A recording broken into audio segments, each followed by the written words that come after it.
kameranya sumpah. Aku lihat dulu cara foto saya. Nanti atas dulu. Nanti lagi ya sini.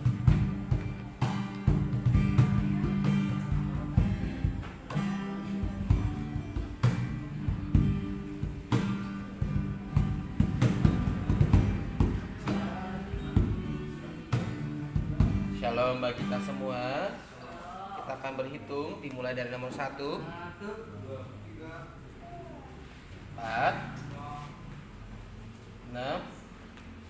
7 10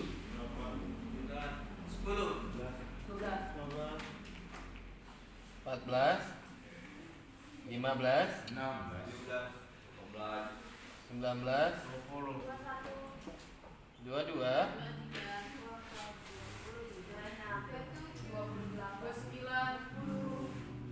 31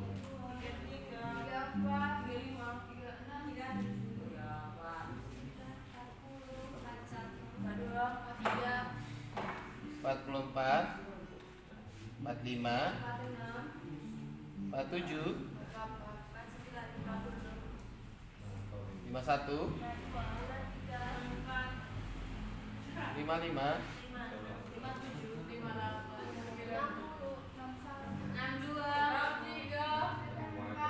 65 61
sapa dari Bani Shalom. Boleh sapa kirim tangannya, katakan bangun yuk ibadah. Bangun. Bagus banget. Oke, kita mulai ibadah kita. Sebelum itu mari kita siapkan hati dan pikiran kita. Kita mengambil sikap saat teduh dimulai.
kami mengucap syukur pada pagi hari ini Tuhan. Kami boleh ada di tempat ini karena kasih karunia-Mu Tuhan. Pada saat ini kami rindu belajar kebenaran firman-Mu Tuhan, merenungkan kebenaran firman-Mu, biar setiap kami yang mendengar kami bisa sungguh-sungguh, dan hamba-Mu juga yang akan sampaikan, biarlah firman-Mu yang hamba-Mu sampaikan dengan baik. Terima kasih Tuhan. Inilah kami menyerahkan setiap kami dalam tangan-Mu, di dalam nama Tuhan Yesus. Haleluya. Amin. Shalom. Puji nama Tuhan. Saudara yang terkasih di dalam Tuhan Yesus, terkadang dalam hidup kita munculnya namanya penyesalan. Artinya, ketika kita melakukan kesalahan, melakukan kejahatan, apakah kita menyadari atau tidak?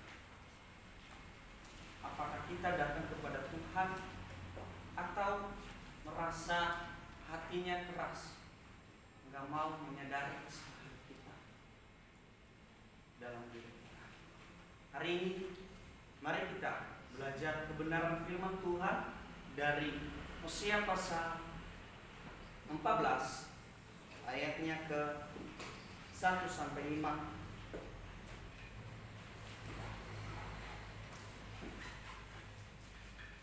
Sekali lagi, Hosea pasal 14 ayat 1 sampai 5.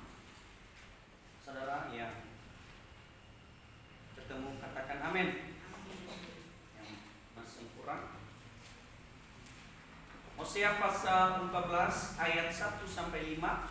Amin. Oh iya. Saya akan membacanya, saudara-saudara yang mendengarkan. Ayat pertama, judul berikutnya tentang pertobatan dan janji. Ayat kedua, bertobatlah hai Israel kepada Tuhan Allah-Mu, sebab engkau telah tergelincir karena kesalahanmu. Ayat ketiga, bawalah serta kata-kata penyesalan dan bertobatlah kepada Tuhan.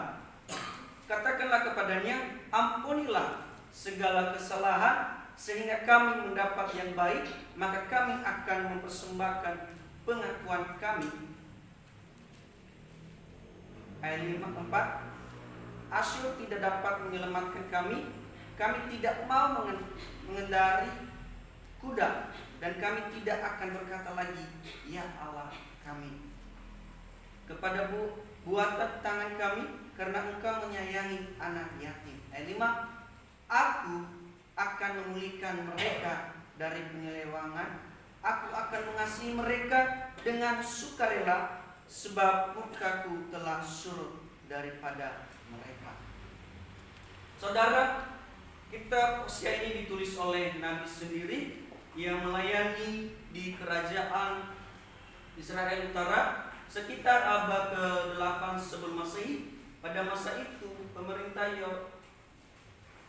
Yerobeam sampai menjelang kehancuran Samaria oleh Asyur. Nah, jadi pada waktu itu bangsa Israel mengalami kemakmuran secara ekonomi, tetapi secara rohani mereka jauh dari Tuhan. Jadi mereka hidup dalam penyembahan berhala, ketidaksetiaan sosial, dan lebih mengandalkan kekuatan mereka dan mengandalkan kekuatan bangsa yang lain daripada Tuhan. Jadi penutup pasal 14 ini yaitu itu adalah sebagai teguran, hukuman, dan peringatan dalam pasal-pasal sebelumnya. Jadi saudara-saudara, kalau kita lihat dari pasal-pasal sebelumnya, pasal pertama sampai 13 itu kebanyakan teguran kepada bangsa Israel.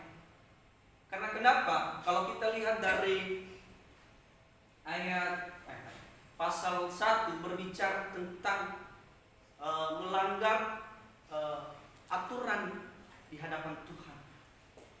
Tetapi Tuhan berfirman kepada Hosea untuk menyampaikan setiap kebenaran firman Tuhan. Tetapi saudara, kalau kita lihat dari pasal 1 sampai 13 ini, mereka menyembah berhala dan mereka jatuh dalam dosa. Pastinya mereka pun melakukan perzinahan. Salah satunya saudara yang melakukan perzinahan itu adalah keluarga Hosea. Ada yang tahu? Istrinya yang melakukan perzinahan. Apa respon Hosea? Apakah dia marah? Tidak. Ya, tidak. Dia tidak marah. Dia sabar menghadapi masalah seperti itu. Kalau kita melihat seperti itu, nggak bakalan kita terima istri kita itu. Kalau dia melakukan perzinahan, pastinya kita marahin dia. Haleluya. Pagi ini saya mau tekankan bahwa dari penyesalan menuju pertobatan. Next. Ya.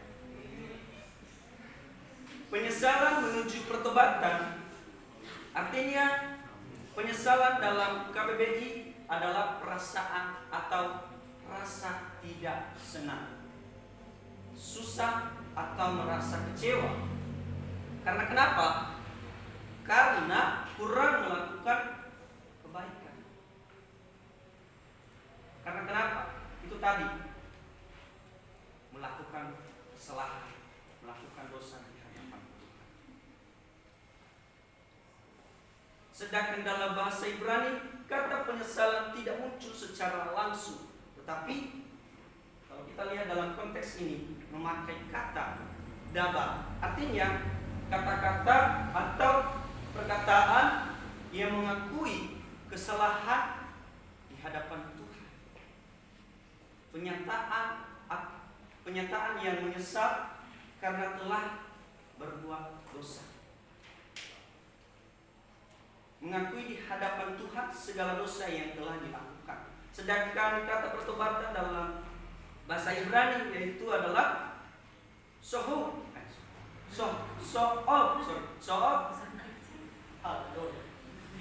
Dalam bahasa Ibrani yaitu so'ob, artinya adalah kembali, pulang, bukan pulang ke Nias, pulang berbalik.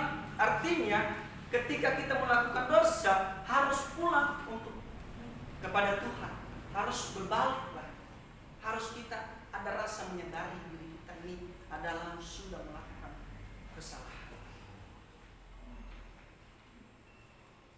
Ini saudara, di dalam konteks ini sebuah peringatan atau sebuah perintah dan seruan kepada bangsa Israel untuk mereka kembali bertobat dan mengakui segala kesalahan yang mereka perbuat.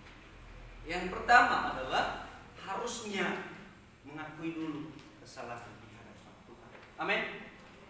Di ayat 2 sampai 3 berbicara tentang bertobatlah hai Israel kepada Tuhan Allahmu, sebab engkau telah tergelincir karena kesalahanmu sendiri. Ayat 3, bawalah serta kata-kata penyesalan dan bertobatlah kepada sama siapa? Kepada Tuhan. Katakanlah kepadanya, ampunilah segala kesalahan sehingga kami mendapat yang baik, maka kami akan mempersembahkan pengakuan kami. Saudara, kesalahan yang dilakukan oleh bangsa Israel Utara itu pada saat itu adalah mereka memberontak dan mereka murtad, bahkan mereka meninggalkan firman Tuhan. Dan mereka itu pun yang paling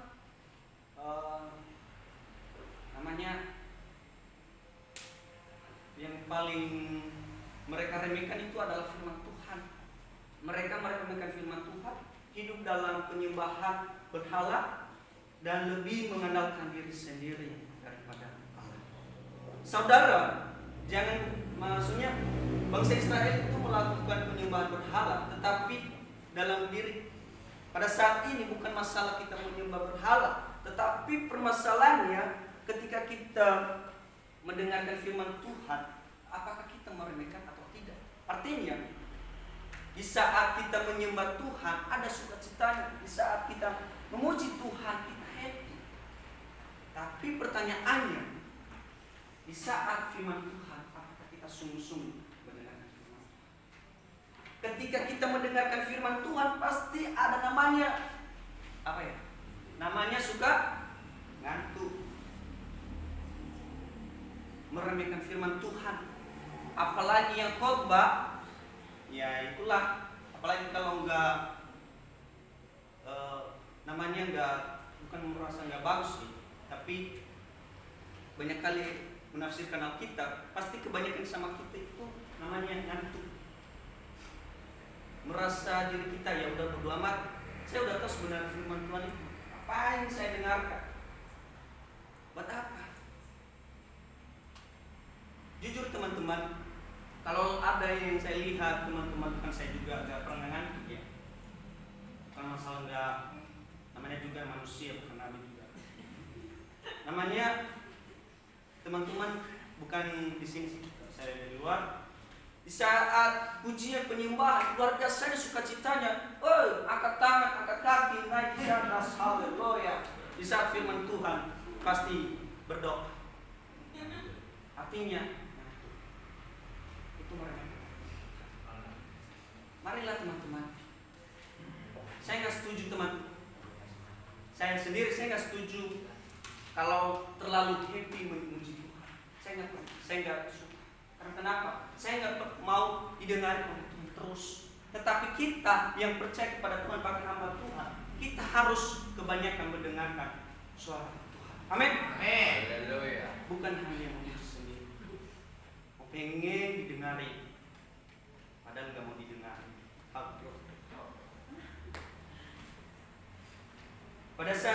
Pada saat ini Tuhan memanggil mereka untuk kembali ke jalan yang benar, meninggalkan segala penyembahan berhala.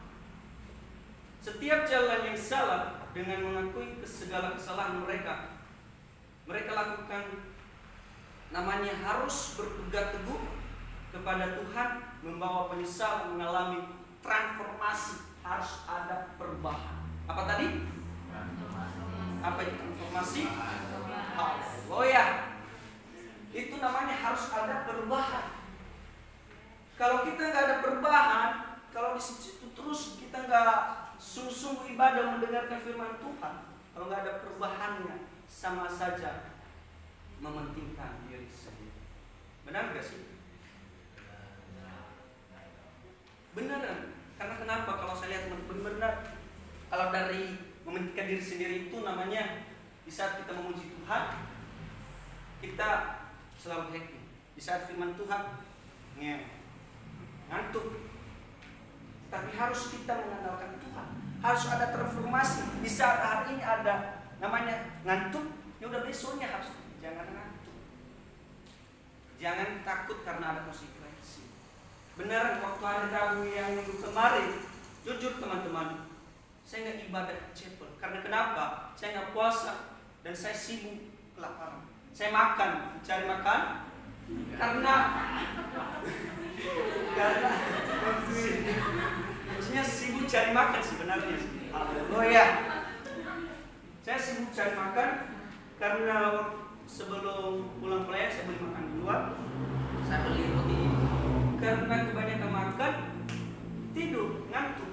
Di saat ibadah kemarin jam 3 ya, sore, cepet, beneran saya ngantuk banget karena udah kenyang banget juga. Padahal saya udah bangun teman-teman, saya udah berdiri tinggal pakai baju karena kepala gini-gini, ya udah tidur lagi deh. Tapi pertanyaannya dalam diri saya, buat apa saya ibadah kalau hanya takut kepada manusia? Karena saya takut kepada konsekuensi. Buat apa sih? Gak ada gunanya. Saudara-saudara, mari bertobat. Colek kanan kirinya. Bertobat. Bertobat. Bertobat apa?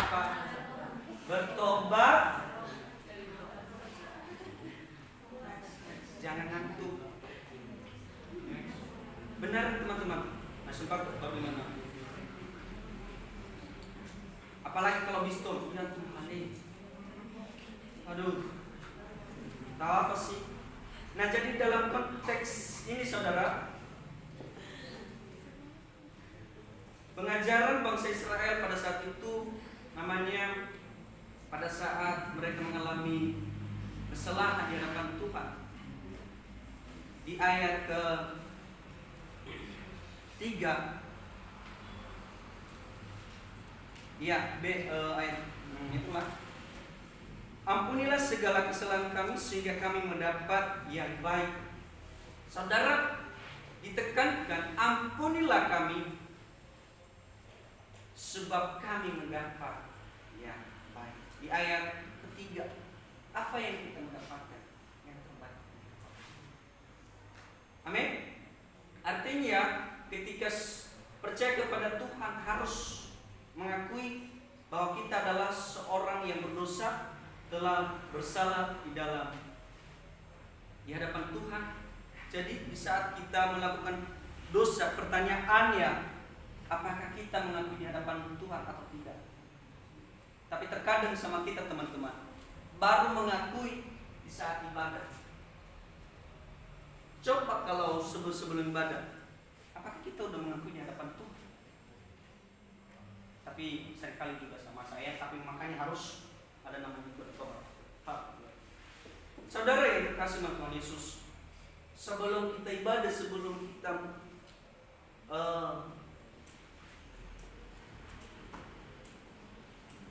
ibadah, harus dulu mengakui kesalahan kita. Kita harus sadari, jangan diam-diam saja. Di saat waktunya berdoa, berdoalah, akuilah kesalahan, sadarilah apa yang kamu perbuat hari. Kalau kamu sudah melakukan dosa, datanglah kepada Tuhan. Tuhan, ampuni aku, biar saya mendapat yang terbaik. Pasti Tuhan tahu semuanya. Kalau ada niat hati. Sama halnya dengan bangsa Israel. Pada saat itu mereka telah berbuat dosa, namun tidak merasa berdosa, merasa tidak melakukan kesalahan di hadapan Tuhan. Padahal mereka sudah melakukan namanya menyembah Baal.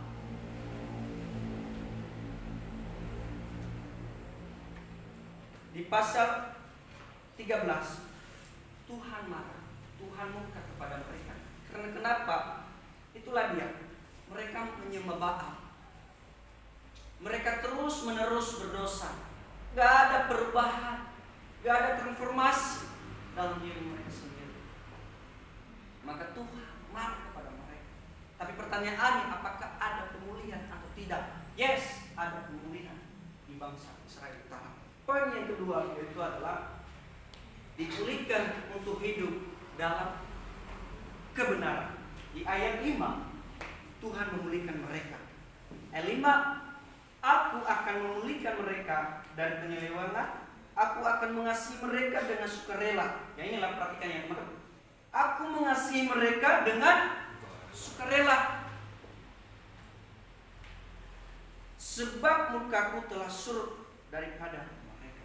Ketika Tuhan murka kepada bangsa Israel utara, Tuhan tetap kasih.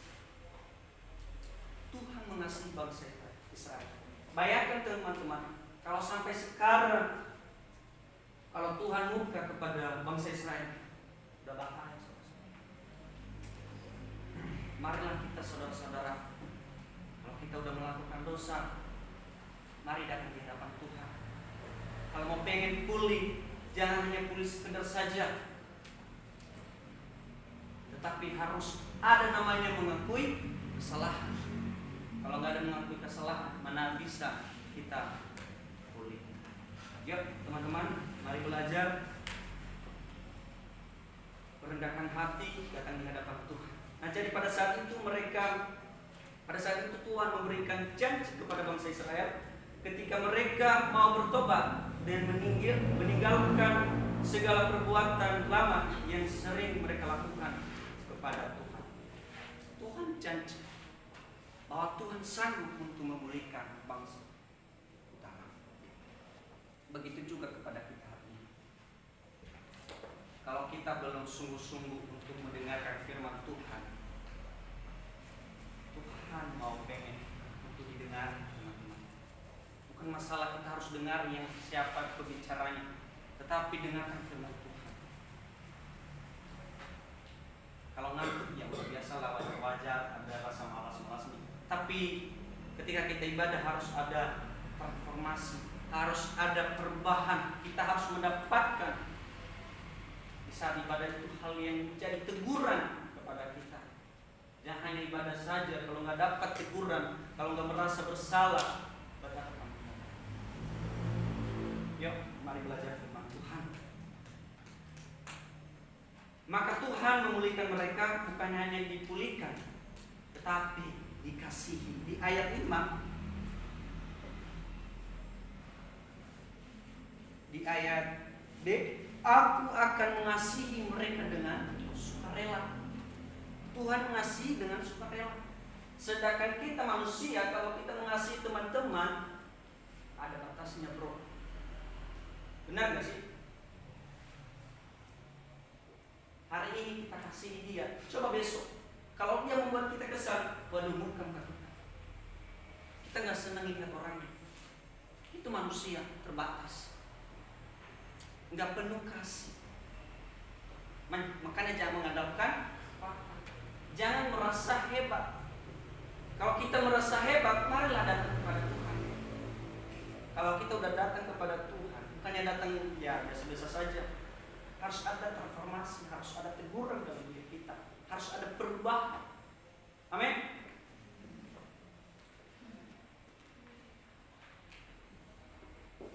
Setelah Tuhan memulihkan hidup kita, jangan kembali lagi dosa. Yaitu dosa apa yang dilakukan? Yaitu perzinahan di pasal pertama. Melakukan perzinahan, melakukan menyembah Baal. Tetapi bukan masalah menyembah Baal. Hari ini orang kita masih keras hati untuk mendengarkan firman Tuhan. Yuk, marilah kita harus belajar merendahkan hati lagi.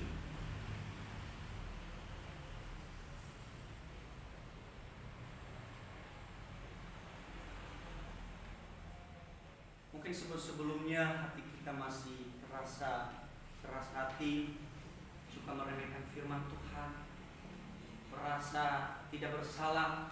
Tuhan mau menunggu kita untuk berbalik, berpulang kepada Tuhan. Dia mau pengen kita datang ke hadapan Tuhan, karena Tuhan adalah Tuhan yang sangat luar biasa, Tuhan yang sanggup apapun kita, karena kita mempunyai Tuhan yang besar. Amin. Mari teman-teman, mari kita berdiri. Kita menyanyikan lagu pujian ini dengan sungguh-sungguh. Aku punya Tuhan yang besar.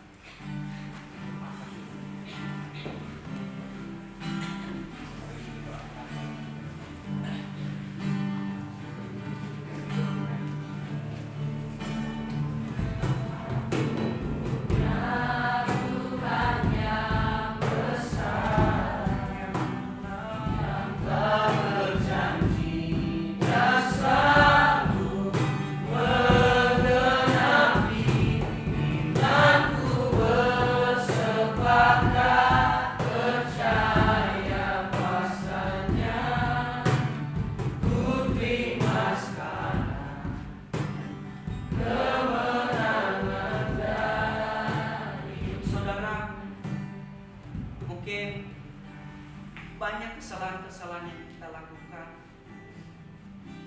merasa tidak bersalah di hadapan Tuhan, bukan karena takut kepada manusia, tapi ada niatan kita untuk datang di hadapan Tuhan.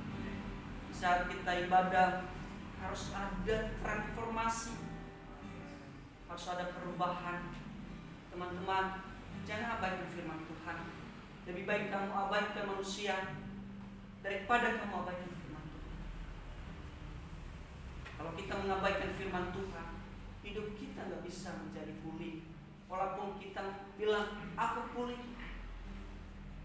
kalau kita meremehkan firman Tuhan. Karena hidup kita ini adalah satu-satunya mengandalkan Tuhan. Tidak ada yang lain. Sepinter apapun kamu, ada talenta yang kamu, gak bisa kamu menjadi ada kekuatan. Mari datang di hadapan Tuhan. Mungkin saudara-saudara merasa hebat, yuk datang di hadapan Tuhan, rendahkan hati. Karena Tuhan yang punya kuasa. Kita punya Tuhan yang sangat luar biasa.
Tuhan, kami sangat bersyukur pada pagi hari ini boleh bisa kami menjadi teguran firman pada kami. Kami harus sungguh-sungguh datang di hadapan Tuhan, bukan hanya secara biasa saja, tetapi karena kami punya Tuhan, harus kami memiliki namanya merendahkan hati dan menuju pertobatan. Tuhan, biarlah firman pagi ini, biarlah kami mendengarkan dan melakukan, ada perubahan, ada transformasi dalam diri kami masing-masing. Biar pagi ini kami mendapatkan namanya transformasi dan perubahan untuk menuju pertobatan Tuhan. Terima kasih Tuhan. Inilah kami menyerahkan ke dalam tangan-Mu. Berkatilah hamba-Mu, mungkin banyak kekurangan, tapi kami percaya bahwa Tuhan akan memberikan lagi semangat dan sungguh-sungguh untuk melayani Kau. Terima kasih Tuhan. Inilah hamba-Mu, hamba berhenti di firman-Mu, tak pernah berhenti dalam hidup kami masing-masing. Terima kasih Yesus, terima kasih Bapa, di dalam nama Tuhan Yesus Kristus. Haleluya. Amin. Shalom.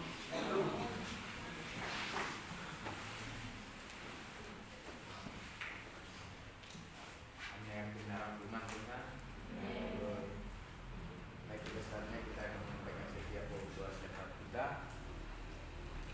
Sebelum itu saya bacakan pokok doa kita. Yang pertama bangsa dan negara, yang kedua PT Saje, yang ketiga IKSN, dan yang keempat keluarga, yang terakhir orang-orang yang di luar sana.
Walaupun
laporan ini belum pulang.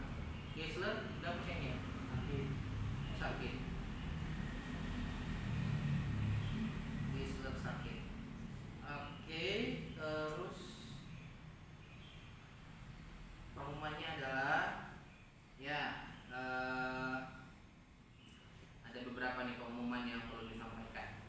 Pertama adalah tentang kerja praktis. Jadi ini kan kalau suruh kerja praktis dengan konsekuensi ada dilakukan dengan baik dan benar, gitu ya. Jadi kalau terjadi kesalahan atau hal yang tidak berkenan, itu bisa kamu ditambah lagi ke depannya masih tetap orang yang sama mengerjakan tempat itu. Nah, untuk orang yang merasa kok ini nggak maksimal bla bla bla bla nggak bersih, dikasih tahu tuh jangan abstrak. Pak, aula nggak bersih. Nggak bersihnya di mana, seperti apa, sampahnya di mana. Dia kalau boleh difoto supaya ada bukti. Ya kan halaman masih kotor. Nah, halaman masih kotor di mana yang masih kotor. Terus alat kerja praktis itu kan sudah ditempatkan di belakang Putri. Ya harusnya tinggal diambil. Itu ya disiapkan oleh Yani dan Marcelina. Jadi ya kalau tanpa pengawasan pun harusnya sudah melakukan pekerjaan yang baik. Kalau terjadi pengawasan dan terjadi kesalahan, nah itu tuh yang harus kena konsekuensi ulang. Jadi kesadaran diri untuk melakukan, gitu ya. Harapannya paham. Hubertus paham? Ya, kamu kalau teriak-teriak Hubertus, Marcelina, Yani, mana alatnya? Ambil sendiri. Alatnya di belakang itu, ya. Tanya siapa yang kamu lihat, jadi bisa kok alat kerja praktis di mana ya? Kalau itu maksudnya masih terhadap sapu, pel, dan ongki, kecuali maksudnya yang lain yang mereka memang harus siapkan, yang tidak kamu lihat baru cari dulu baru dilakukan. Oke, ini pengumumannya berantakan tapi saya bacakan aja. Ya, untuk konsekuensi di dapur, maaf ya, di asrama yang tidak hadir ini nggak bisa ditoleransi sebenarnya. Ini ada beberapa akhirnya anggap enteng terus merasa punya kampus ini, jadi sesuka hati tidak ikut bistol, tidak ikut kegiatan, tidak ikut ini dan itu. Jadi ini saya sudah buat yang untuk hari Selasa, Rabu, Kamis mengerjakan konsekuensi di dapur. Itu ada, bentar, aku bacakan dulu.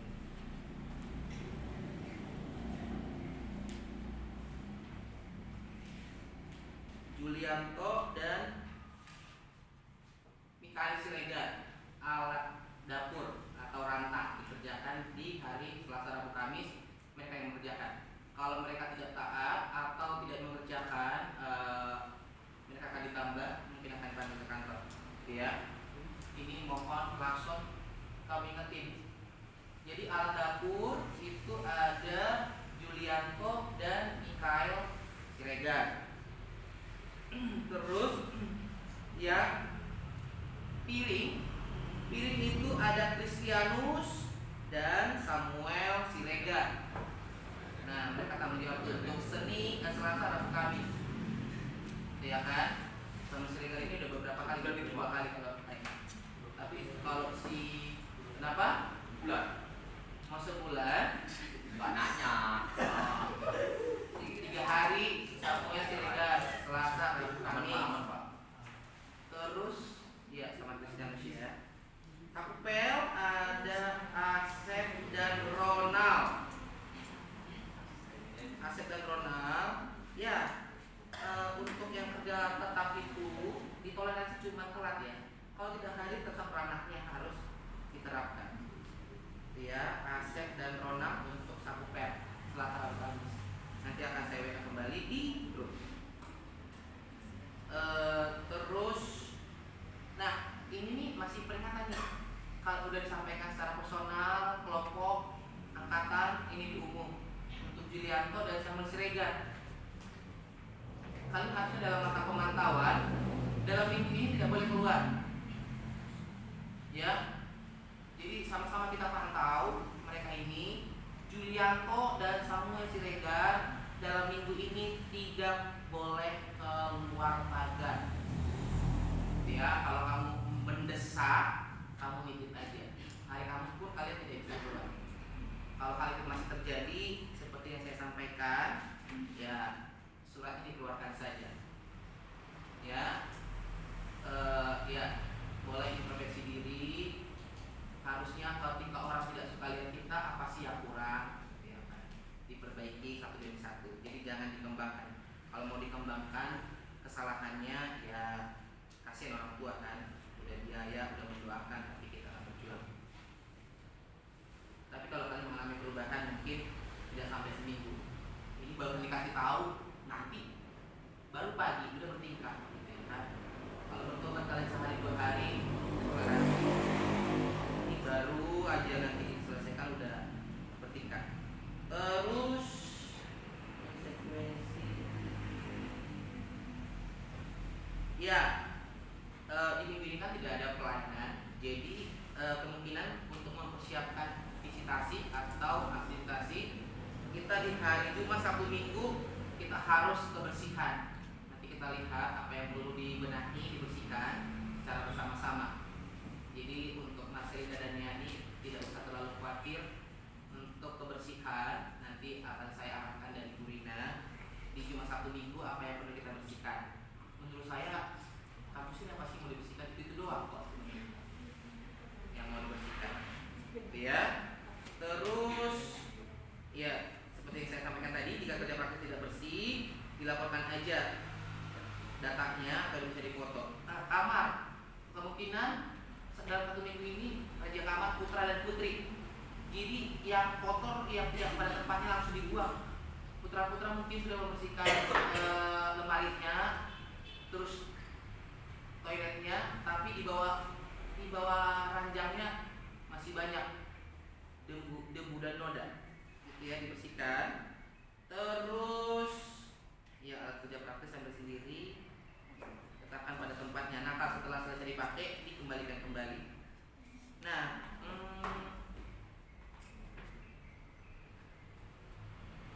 apa ini?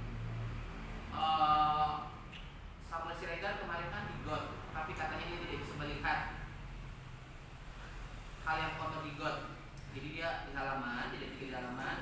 Terus harusnya dia di got dan Adam masih sakit.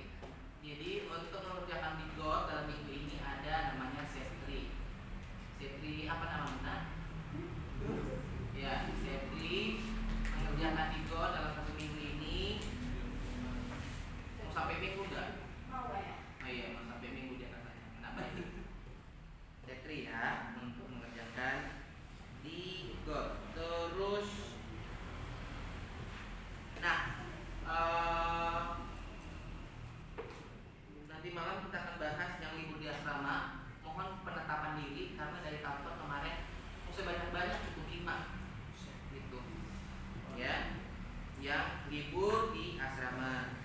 Sama mungkin saya mau akan tanyakan yang merelakan hati untuk kerja tetap di IKSM dan perpustakaan.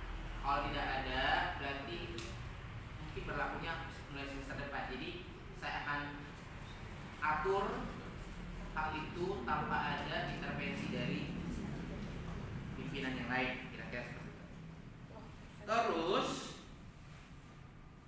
yang terakhir ini nanti cuman sampaikan aja, setuju atau tidak. Jadi mau challenge selanjutnya adalah minggu depan harusnya harapannya tidak ada kegiatan asrama di malam hari. Jadi nanti bebas aja. Putri kalau mau belajar di chapel, Putra kalau mau belajar di kelas.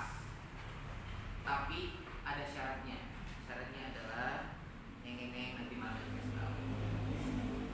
Itu saja pengumumannya. Ada yang mau bertanya?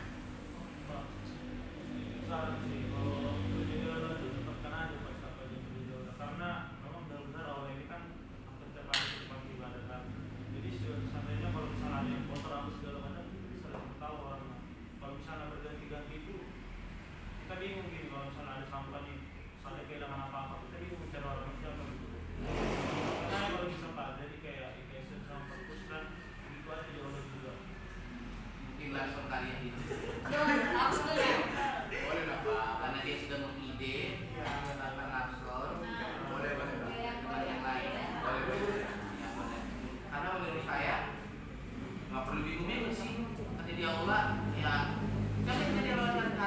pengetahuan tentang barang-barang yang hilang, aula bukan tempat penitipan barang. Ya kan? Kalau kamu kehilangan di aula berarti resikomu sendiri.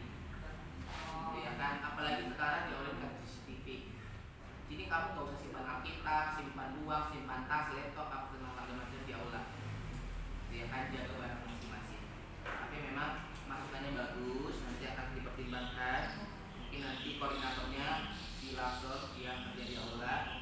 Tapi nanti kalau saya pikirkan untuk kedepannya. Ada lagi yang mau tanya? Ada pengumuman? Ya. Minggu kemarin saya sudah pengumuman kalau semua yang kerja praktis itu kerja setelah diskon. Jadi saya harap hari ini semua yang kerja praktis semuanya turun supaya kami bisa memantau sama Mas. Terima kasih. Oh iya, selesai diskon. Harusnya seperti itu ya. Tapi seperti yang saya bilang kembali, harapan saya tidak ada laporan yang bersungut-sungut. Kok mereka nggak cek? Kok mereka nggak perlu dicek? Kesadaran diri sendiri. Kalau kalian sudah dicek berarti kalian tidak dipercaya untuk mengerjakannya. Dan nanti itu saya akan keliling. Mungkin setelah jam 7 atau jam 8 nanti akan saya sampaikan kembali. Yang terjadi di rumah ini siapa? Yanti ya? Samping dapur? Ya. Mohon diperhatikan bukan cuma disapu, dipel, tapi ternyata di dalamnya itu banyak sampah, banyak debu. Cuman luar-luarnya doang, depannya doang yang ini. Ya, dirapikan dan dibersihkan. Itu aja. Kembali lagi seperti yang sampaikan tadi, mohon diperhatikan. Selesai diskon nanti langsung dikerjakan aja. Tapi memang ada kendala nih, biasanya diskon banyak got, alasannya masih gelap gulita. Ya, kecuali itu. Oke, itu saja pengumumannya. Kalau tidak ada lagi, semangat berjuang.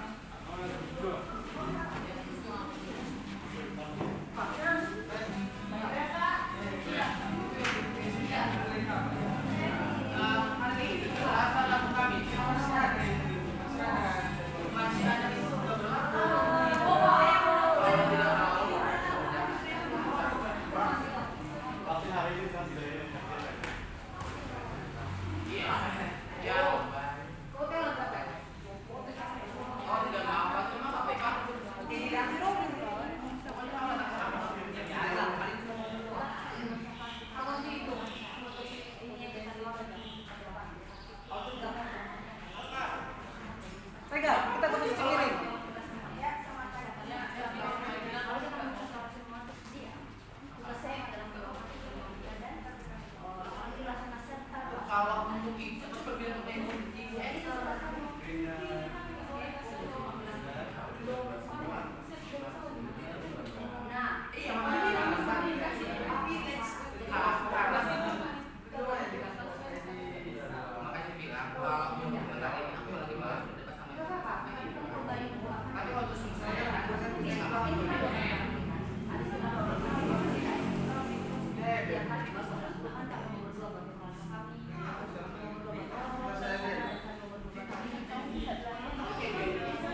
Ibu Rina, Ibu Yutilita, kenapa kau nggak bisa?